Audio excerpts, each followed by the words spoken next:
Welcome to the 2021 Nautilus Book Awards Author Spotlight Series. I'm your host, Christine Upchurch.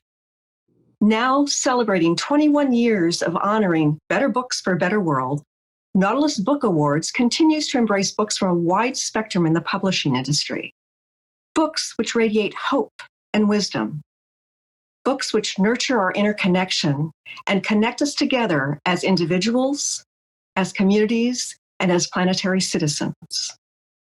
This is a vast conversation, one which is particularly crucial now more than ever before. Today, we are focusing the spotlight on award recipient Britt East. Britt is an author and a speaker with over 2 decades of personal growth and development experience in a variety of modalities, including 12-step program, nonviolent communication, yoga, meditation, talk therapy, the Hoffman process. Britt is committed to building a personal practice of self-discovery that he can then share with gay men everywhere. He uses his experience, his strength, and hope to challenge and inspire change-oriented gay men to get down to the business of improving their lives.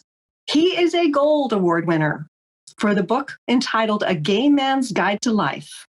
He won the Gold Award in the category of memoir, small press, or self-published. I'd like to welcome and congratulate Britt East. Welcome, Britt. Thank you so much. It's great to be here. It's really interesting to me to read this book because it's the way you've presented it is in some ways kind of in alignment with what I was expecting. And in other ways, you're bringing up issues that kind of surprised me, that I was really pleased that you would kind of bring those issues out of the closet. I'm curious about what compelled you to write this book. Yeah, you homed in on it perfectly. It's a bit of a sucker punch. I put this off for a long time. As you said, I've been doing this work for 2 decades, and I've been speaking most of that time and writing, and everyone along the way has been telling me, you got to write your story. It's so amazing. You got to put it all down and share it with folks. And I just didn't feel right. So I procrastinated for years and years and years. And it wasn't until I was working with a life coach a couple of years ago who helped me flip the script and realize that if I could put the reader first and center the reader's experience instead of making me the hero of the journey, make the reader the hero of the journey, then I would feel a little less icky about, personalizing, prostituting my pain, spilling all the blood and guts that kind of becomes fashionable with memoir writing. And as soon as I did that, the whole project opened up, and I probably wrote the entire manuscript in 8 months because it was dying to be born. I just needed to find the right frame. And the frame was that I always wanted to write a love letter to the queer community and maybe be the big brother that they never had and shore up some of the gaps that maybe they missed in their learning, their, like you said, the experience, strength, hope, wisdom along the way, the kitchen table wisdom they might have gotten from their family were they not estranged or disowned or kicked out, or because their well-meaning parents had no clue how to raise a culturally gay kid. And so I wanted this book to kind of fill in those gaps. And once I figured out that frame, then everything just fell into place really quickly. And you may have been reluctant to write your story, but it's a very touching story. I found myself shedding a few tears while reading it. And I think that even though clearly you are speaking to gay men, you're also speaking to those of us who want to understand the discord, the inner discord that can be created by a culture that has not embraced it as a type of normality. Yeah, we all live in a culture, a society steeped in straight supremacy. And that means every single one of us makes homophobic choices from time to time, even gay people. So like you said, I'm trying to help people navigate those waters who are operating in this space with their lived experience, but also those that love them. Because if you're going to love us, you have to know us. We can't just be your little sidekicks, your sassy next door neighbors, your life enhancing accessories. We are fully realized, complex individuals who have stories that deserve to be heard. And so if you're going to know and love us, you have to understand how we think and how we move through this world. And yeah, I think that oftentimes gays there's a caricature that so gays get put into that box. And throughout your book, you talk about your own process of self-discovery. And you're also making it clear, though, although there are some similarities probably with other gay men, that each one is unique. What are the similarities? Well, the largest similarity is the bigotry that we all live with, on a daily basis. Look, there's never been anything like this in recorded human history in terms of the amount of advances a single community has had in their civil rights. We are extremely fortunate as a community, but we still bear the burden of straight supremacy, just like straight people do. We still live in this society that others us, that says we are less than at every turn, whether it's through the legal system, whether it's through industry standards, rules, and best practices, like in the healthcare system or the family planning and adoption system. Everywhere we turn, we encounter the fact that we are a part of a minority. And so because of that, that experience distorts the contours of what our lives otherwise would be. If we did not live in this society of bigotry, we would have fuller, richer lives. But because we do, we carry this sack of rocks on our backs. And that has been the fruit of gay culture. We have used that to our benefit. We have used that trauma to learn to enrich our hearts and love more deeply and create a culture that is separate and distinct from straight culture, a canon of literature, a canon of music and art, all of which is purely our own to share with everyone in the world. But it all comes from that bigotry. And that's really what unites us. And the way we experience that bigotry is different to each individual, just like you said. But the experience is what we all share together. And I think about the experience of it. And one of the things I found so fascinating that you shared in your book is that it's not only something that you are seeing and aware of and focusing on and sort of pushing against, but you also ended up internalizing it as a part of your own psyche that you had to unravel. Can you speak to us a little bit about that? Yeah, and so when I say it distorts the contours of our lives, that's precisely what I mean. We don't know any different. We embrace those homophobic messages, and we think we are these magical unicorns, and there's nobody like us. Now, due to the proliferation of the internet, some of that has changed. In an earlier age, we have access to more information than ever before. But when I was growing up, it might as well have been oblivion. There were no other gay people. And I lived in a major metropolitan area with a huge, vibrant gay scene to which I had no access as a young person. And so I felt like I was the only gay person in the world. I felt like I was insane. And so to grow up like that, you question every single thing. When your entire life is a lie, there is no truth aside from the truth of mutual self-destruction. And so it imposes a delayed adolescence. You have to create everything from scratch. Culture is information and experience transmitted one person at a time with direct contact. And if you're denied that because you're growing up in a straight family, no matter how well-intentioned, and you don't have direct access to queer people as a queer youth, then you're essentially having to invent your culture on your own. And it's not until you start to find your community that you're able to kind of compare notes and chart a course forward. But until that time, a lot of these messages you cling to, you embrace to your own detriment. And there's a whole process of unlearning them and shedding these shared shameful beliefs that starts with the coming out process, but it actually takes a life of continued resistance, because we're inundated with these messages all the time. So it takes a lifelong practice of continual resistance to set them aside and kind of carve away who you were really meant to be, almost like a sculptor would with a sculpture. And so that's one of the reasons I wrote the book, to help readers create this personal practice of replenishment, so they have the resiliency to engage in that act of resistance. They have the ability to the information to resist and discount and shed those negative love patterns and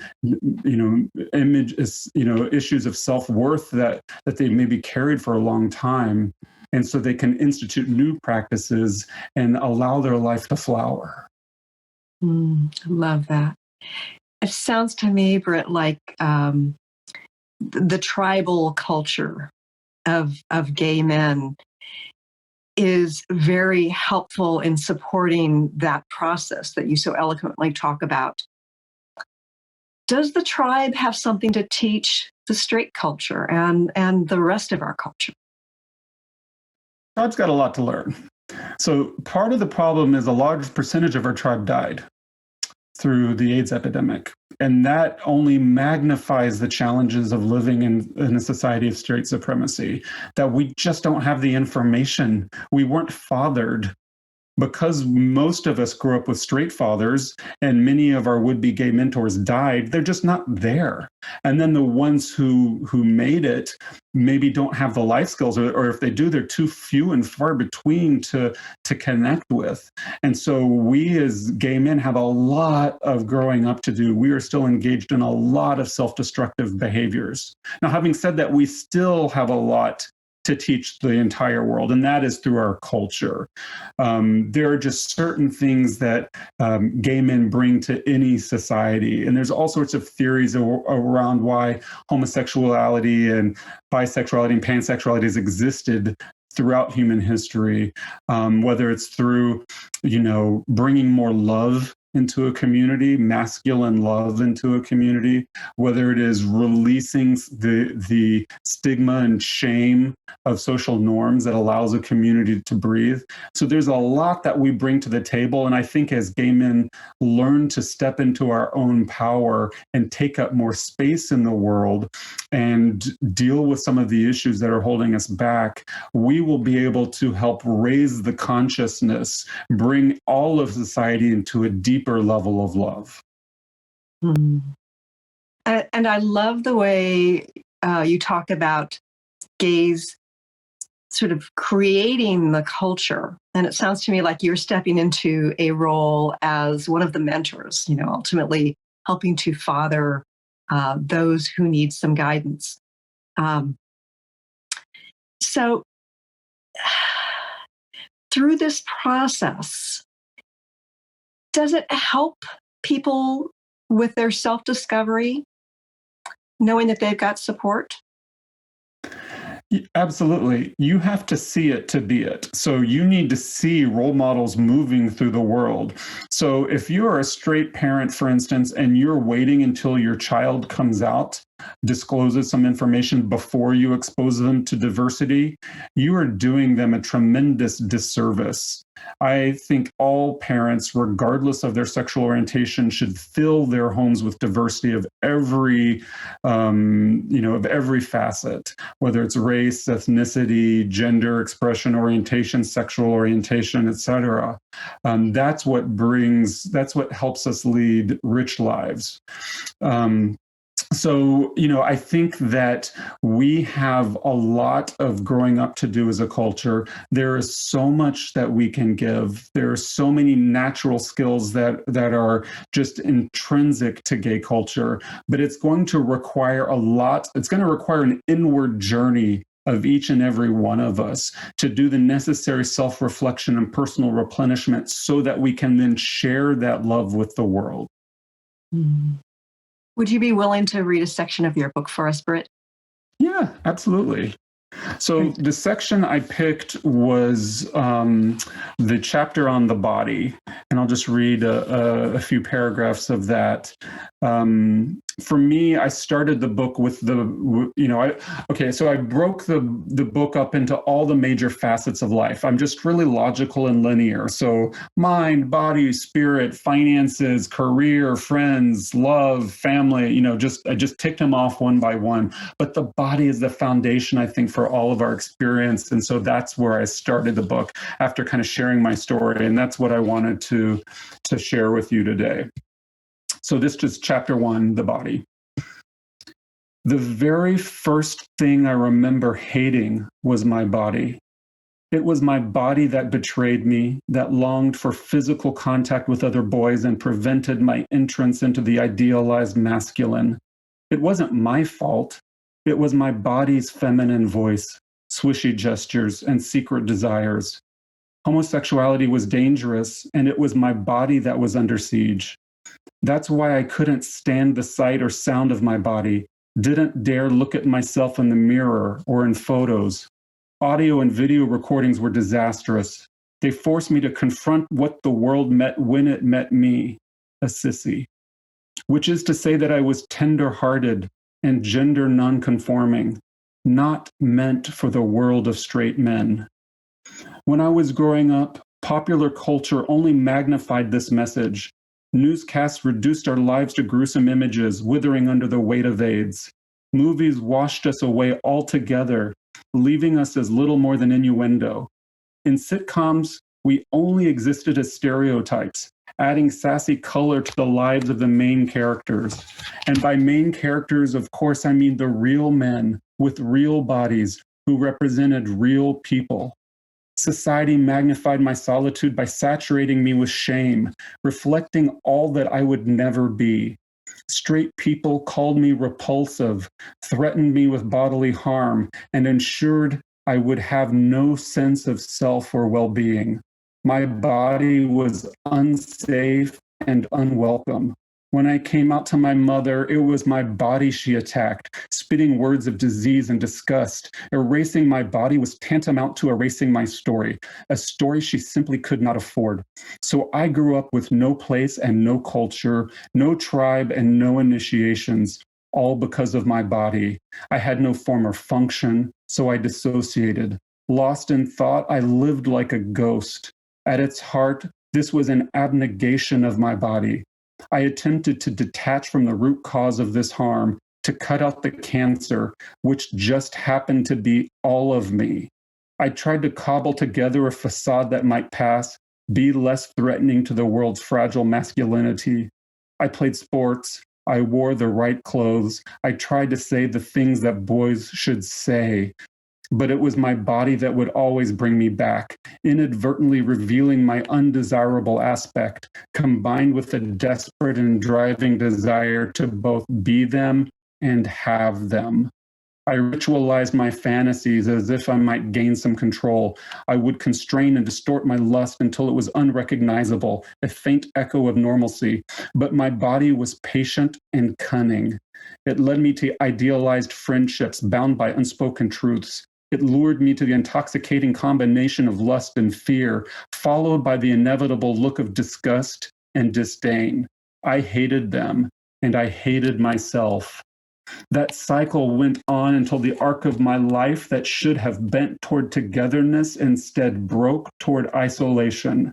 And then I cast my body aside without even a second glance. It was my body that rose in hobbled force, forcing me to continue, insisting I go on. I spent years like this, falling and rising like some fey Frankenstein. I wasted so much time, not realizing that the very parts of me I hated were precisely what some people desired. Completely unaware of my privilege, I was mired in self-pity.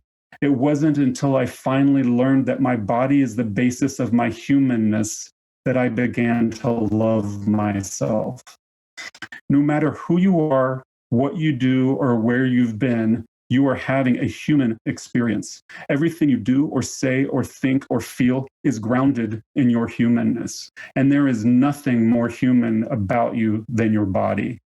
This is true regardless of your race or ethnicity. It has nothing to do with your age or weight. From professional athletes to office workers, the able-bodied to those living with physical limitations or disabilities. It does not matter how much money you have or how popular you are. Regardless of your sexual orientation, your gender identity or expression, or your cultural identity, this principle remains the same.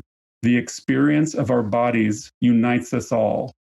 Even if you believe you are more than your body, it is your body that anchors your experience, right where you are, right now. Spirituality starts with the body, and there is no enlightenment without embodiment.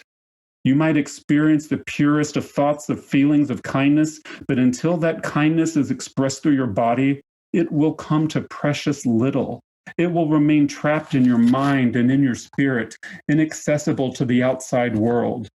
If you truly want to be of service at some point, you must convert your thoughts and feelings into work. When we put attitude into action, an alchemy that transmutes wishes into reality, we convert dreams to deeds. This is the magic of incarnation, spirit made manifest through the body, such that it might yield tangible results. That's why when we do good, we say we touch someone's life, as in physically, with our hands. How tragic and how beautifully inspirational. You know, I think that on that note, we're going to wrap this up. Britt, congratulations on your Gold Award, and thank you for bringing this work to the world. And I'd like to tell everybody the title again, A Gay Man's Guide to Life. Thank you, Britt, and thank you to Nautilus Books for shining a spotlight on Britt's book. Britt East, thank you. Thank you so much.